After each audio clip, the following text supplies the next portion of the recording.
मौका हक में फतह पाकिस्तान के लिए सिफारती कामयाबियों के नए दौर का आगाज कर गई। पाक फौज की शानदार क़यादत और अस्करी सिफारतकारी में महारत पर बैनुल-अक़वामी जरीदा भी फील्ड मार्शल की तारीफ करने लगा।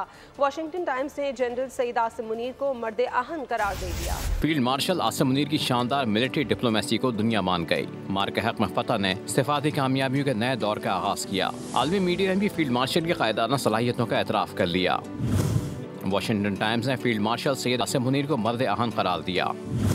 अमरीकी जरीदे ने फील्ड मार्शल के अमरीका, चीन, सऊदी अरब, ईरान और तुर्किया के दौरों का जिक्र किया।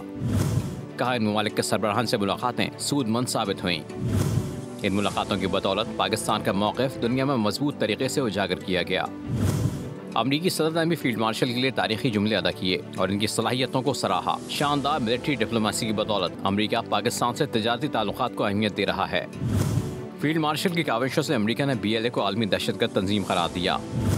चीन ने भी पाक फौज को पाक चीन दोस्ती का मजबूत मुहाफ़िज करार दिया। वाशिंगटन टाइम्स के दायरे में भारत की रुसवाई का तस्करा भी मौजूद है। अमरीकी जरीदे के मुताबिक पाकिस्तान से शिकस्त के बाद भारत सिफारती तन्हाई का शिकार हुआ। सब्सक्राइब करें और बेल दबाएं ताकि कोई खबर रह न जाए।